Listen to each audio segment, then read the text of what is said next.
Marinero, one day after the April 12th, 2021 trade deadline, and Montreal Canadiens fans, a lot of them are going ballistic.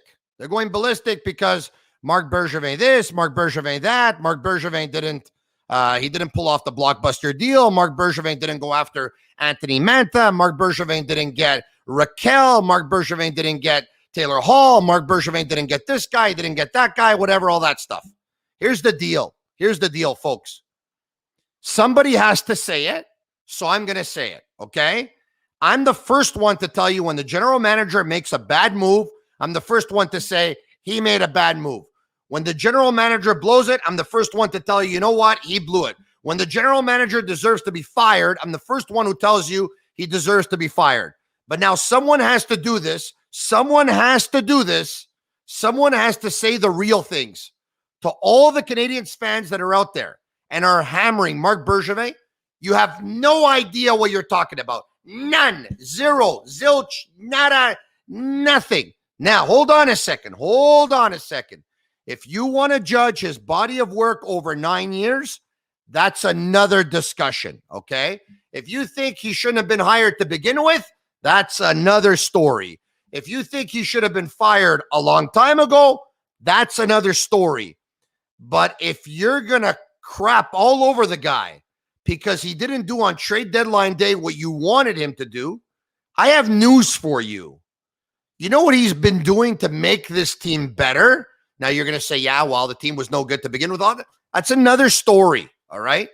The work that he did this offseason, and by the way, and in this season, and not only this offseason, I'm going to tell you right now, we're going back almost 3 years here, okay? Almost 3 years. We're a couple of months shy of 3 years, and I'm going to tell you what he's done in the last 3 years. If you take a look at the summer of 2018, he took Alex Galchenyuk, who finished the year on a fourth line, and he traded him to Arizona, and he got Max Domi. Count me among those who said, I don't understand this deal. He has a team that doesn't score a lot of goals, and he's trading a guy who scored 30 goals for a guy who had scored like 9 or whatever it was.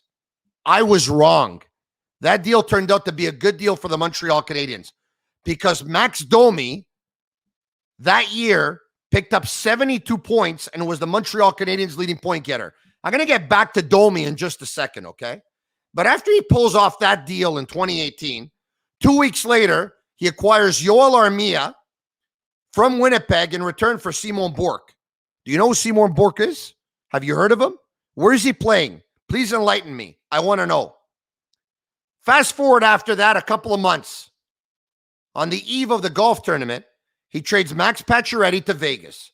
And Pacioretty's done well in Vegas. There's no doubt about it. But still to this day, you would take Suzuki, you would take Tatar, and you would take the pick in exchange for Max Pacioretty. 3 weeks after that, he trades Taormina and Valiev for Kulak.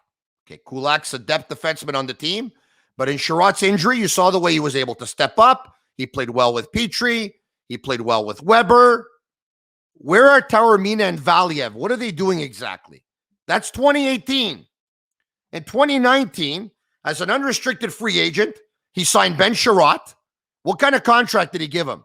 3 years times $3.5 million. He picked up Nate Thompson for a fourth-round pick. He signed Ilya Kovalchuk as an unrestricted free agent, and he traded Andrew Shaw, who was damaged goods, had one too many concussions, unfortunately for him. God bless him. He got a second-round pick who ended up being Jan Mysak in 2020, and he holds a third-round pick in 2021 that he still has. 2020. He acquires Marco Scandella for a fourth-round pick. A month and a half later, he trades Scandella to the St. Louis Blues. He gets back the fourth pick he gave up to Buffalo, and he ends up getting a second-round pick. He takes Kovalchuk, who he signed as an unrestricted free agent. He traded him for a third pick. He trades Thompson, who he had given up a fourth-round pick for initially, and he ends up getting a fifth-round pick for him. Jake Allen for a third-round pick, and he extended him at $5.75 million over the next 2 years. He gives up a fifth to Carolina for Joel Edmondson. and signs him to a 4-year deal at $3.5 million.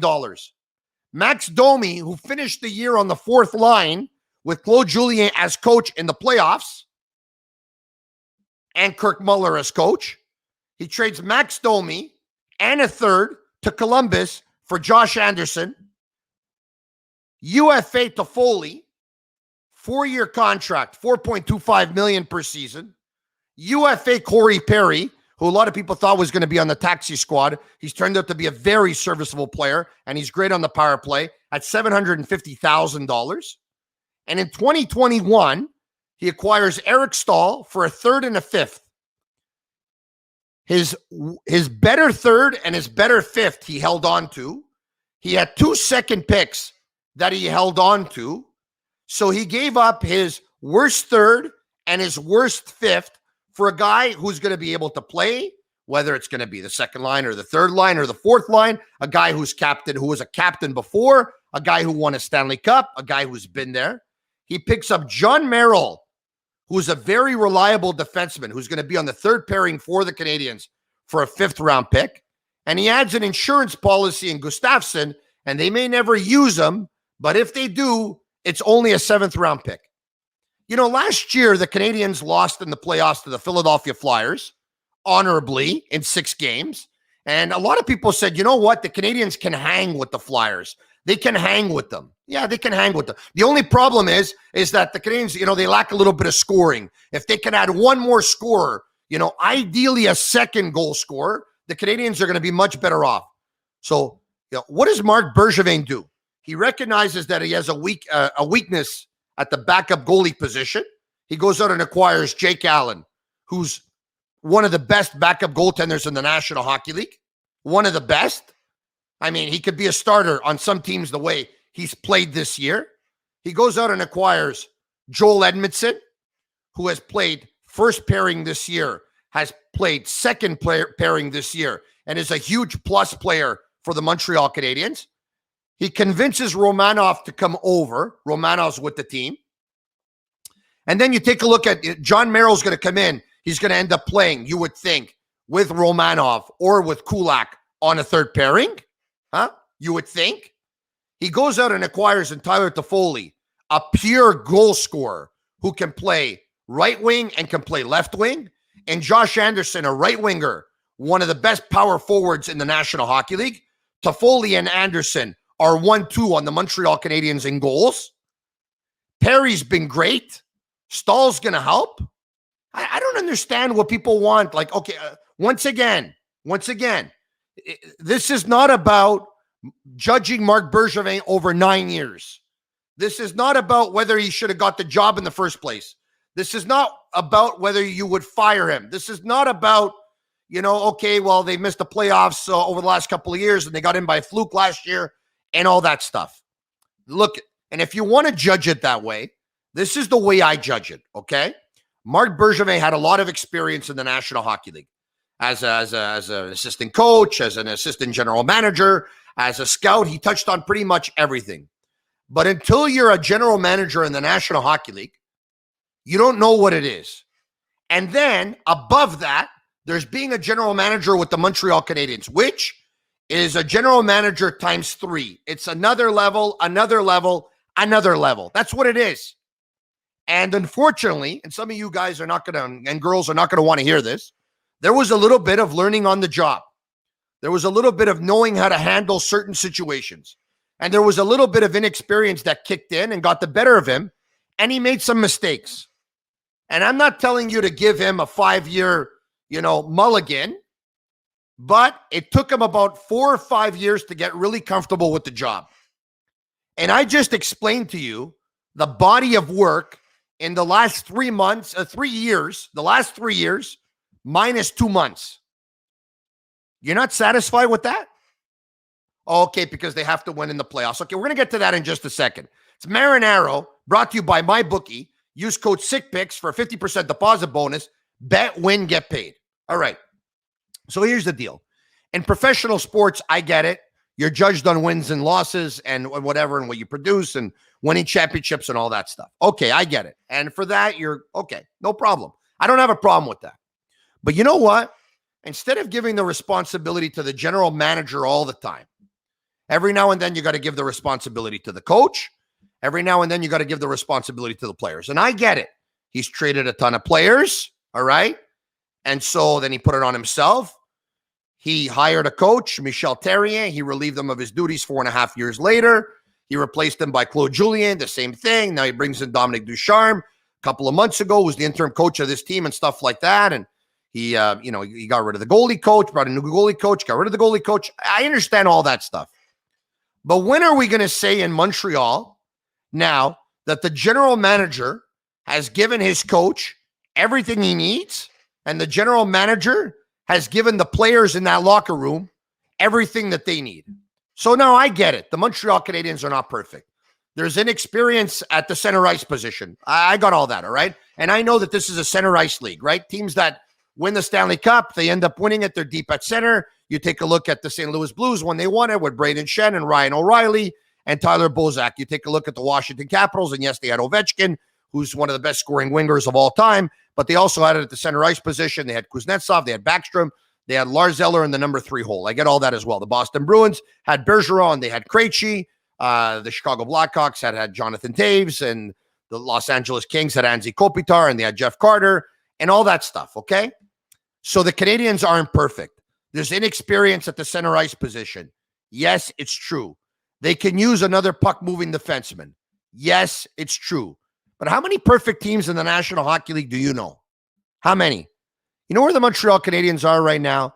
They're the 13th, 14th best team in the National Hockey League, who come playoff time have as good a shot as anybody.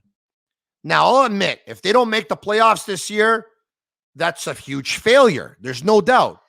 But if every member of the media agrees that Marc Bergevin's offseason was fantastic, and he made some good moves in season as to what to pick up as well, then we can't just pin it on him at the end of the year. At some point, we're going to have to pin it on the players. Marc Bergevin put his trust in his players, and there's some guys that he's been by their side, and he's stuck with them through thick and thin. Carey Price is one, and Shea Weber's another. Carey Price got the big contract, the 10 years, $84 million. Yes, that's not a good contract right now, and we'll get to that in a second. Shea Weber, he goes out and he makes that deal. They both have 5 years left on their deal. Carey Price at 10.5, Shea Weber at 7.85 something. Now it's up to Carey Price and Shea Weber when Price returns from injury. It's up to Carey Price to pay back Marc Bergevin and say, Marc, the confidence that you showed in me, I'm going to pay you back because I'm going to do my job, and I'm going to do it better than most goaltenders do it in the National Hockey League. Now he's got the run support. You can't say now, well, he doesn't have the run support. He's got the run support. He's got a team that can score goals. Folks, say whatever you want. Yes, the Toronto Maple Leafs appear to be a bit stronger than the Montreal Canadiens. Yes, the Winnipeg Jets appear to be a little bit stronger than the Montreal Canadiens. But the Montreal Canadiens, on Monday, right, trade deadline day, minus Carey Price, minus Ben Sherratt, minus Brendan Gallagher, minus Yoel Armia, they beat the Toronto Maple Leafs. Any team can beat any team. And I know you don't want to hear this, but it's true. And this year, it's more true than any other year. The Canadiens have just as good a shot as any team in the North. Toronto could beat Montreal. Montreal could beat Toronto. Winnipeg could beat Montreal. Montreal could beat Winnipeg. Marinaro, the Sick Podcast. Go to sportbuffshop.com for all of your officially licensed sports apparel and more. Use code SICK15 for 15% off on all of their items. So you know what? I had to say it. I had to vent, and I had to come to defense of Marc Bergevin. Not that I have to, but I felt like I had to, because you know what? Once again, I'm the first guy to pin it on the general manager if he drops the ball, but his body of work this offseason was fantastic. If they you cannot, when the Canadiens started the season and they started off and they were amazing and won almost every game, everyone said Marc Bergevin is a genius. His moves were all fantastic. He should be GM of the year. Then they go into a little bit of a rut. Claude Julien gets relieved of his duties. Kirk Muller gets relieved of his duties. The Canadiens are going through a tough time. And then all of a sudden, for some of you, Marc Bergevin is a bum, and the players that he acquired were no good, and the Canadiens don't have a good team. Then all of a sudden, they pick it up again. The players are good after all. Marc Bergevin made good moves after all. Then they had lost 4 of their last 5 before beating Toronto. Marc Bergevin's a bum. He blew it, yada, yada, yada. Once again, on another show, we could talk about whether or not he should have been the guy. We could talk about whether or not he should have been relieved of his duties some time ago. We can do that on another show. But for now, for all of you whining about what he did this season, he did amazing work this season. And I'm going to take it a step further. Going back to when he traded Galchenyuk for Max Domi, which I believe was on, when was it? It was 2018. The date was the 16th of June. From the 16th of June, 2018 to present day, the work that Marc Bergevin has done is the work of top 3 work a GM has done in the National Hockey League. Make no mistake. I'm not telling you he's a top 3 GM in the league. I didn't say that. If you understood that, you have selective hearing, or you're hearing what you want to hear. What I said was the work that he's done from June 16th, 2018 to present day right now in 2021 is the work of top 3 work of any GM in the National Hockey League. Now, if you want to tell me at the end of the year that you want to fire him and you don't want to see out his contract, which ends a year and a half from now, so be it. That's your prerogative. You could say that. Let me ask you something. Knowing the prerequisites that are, and that whether you like it or not, and I don't want to debate this, whether you like, because there's no debate, whether you like it or not, the next general manager of the Montreal Canadiens has to speak French. That's just the way it is in Montreal, right? Whether you like it or not, it doesn't matter. That's the way it is.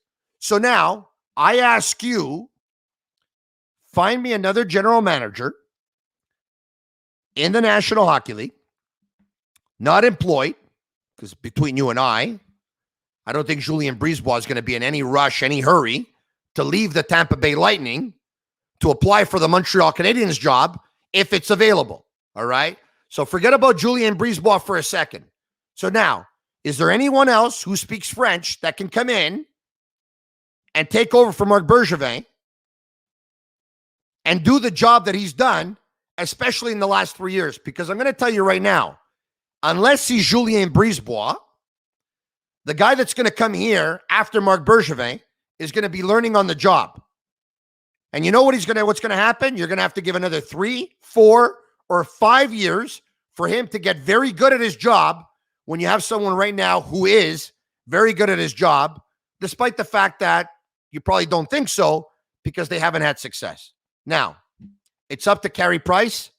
It's up to Shea Weber. It's up to that leadership group.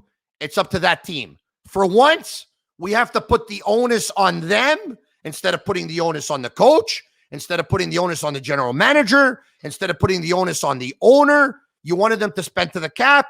They've spent to the cap. They did everything that you wanted them to do. Are they perfect? No, they're not. Now, if Carey Price and Shea Weber don't deliver the goods, part of it is going to be on them. And ultimately, part of it one day will be on Marc Bergevin because he gave Price the contract and he acquired Weber and he stuck with him. But for now, folks, if your only beef is that he didn't do a good enough job to improve this team in the offseason, well, then you're not being fair. Come on, man. Let's put the cards on the table here. It might pain you that the Montreal Canadiens are battling for the 4th and final playoff spot in the North. It might pain you if they don't go that extra step in the playoffs this year. It might pain you if they don't go very far. But you can't say that Marc Bergevin didn't do the job in the offseason to make this team better. And I go back to what I said before. I'm going to take it one step further. I'm going to take it a couple of steps further. We are in the last 3 years minus 2 months. I don't know of too many general managers that have done a better job of improving their team than he has. I'm going to leave you with that. Comment. If you agree, comment. If you disagree, you can listen to us on all social media platforms. You can follow us on Facebook and on Instagram at The Sick Podcast. I'm Marinaro. This podcast is sick. Tell all your friends. Marinaro, The Sick Podcast.